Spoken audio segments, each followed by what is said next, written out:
Tuguegarao!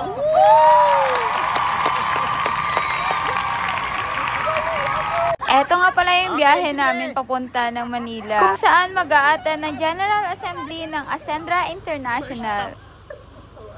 Putik, lamig ate.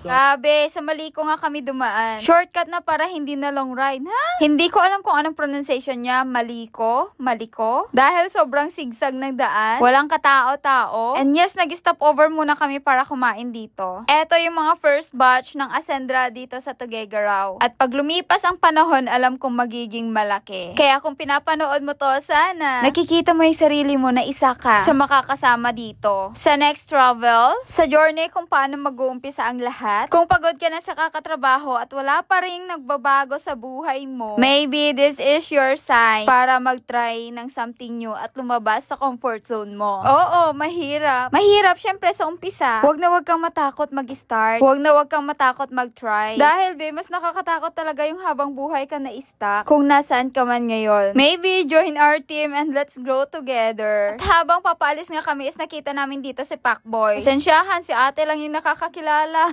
Maybe hindi kasi talaga ako nanonood. Ito yung reality na madami ka talagang makakasalamuha sa ganitong industry. Mas madaming learnings kasi wala ka sa comfort zone mo. Umaga na nga pala, yes! Touchdown Manila na. Kung meron kang dreams, igaw mo na yan. Mag-start ka habang bata pa. Mag-start ka habang kaya mo pa. Pero eto nga, meron akong candy na kinuha. Syempre, mga parcels ko din, dala-dala ko, no? As an affiliate, syempre, kahit saan naman talaga pwede mong gawin yung mga bagay-bagay na ganito. Kaya sinasabi ko, mag-build ka ng platform mo. Kasi yung mga bagay na gusto mong gawin, magagawa mo kahit saan, anytime, nagugustuhin mo. Hayaan mo lang kung pagtatawanan ka ng iba sa ginagawa mo ngayon. Hindi kasi nila abot yung vision mo. Yung nakikita mo na mangyayari doon sa future self mo. Hanggat hindi kayo kasi magkaparehas ng mindset, tatawanan at tatawanan ka lang yan. So sabihin na masyadong mataas yung pangarap mo. Kaya kung hindi ka kayang sabayan, hanap ka ng circles mo, nakaparehas mo ng goal, yung magpupush sa'yo sa mga bagay na gusto mong mangyari. Dahil pare-parehas kayo. Kung wala ka ngayon sa sitwasyon na yon, malamang nasa maling circles ka pa. Tandaan mo, ikaw yung gagawa para sa pangarap mo at hindi sila. Kaya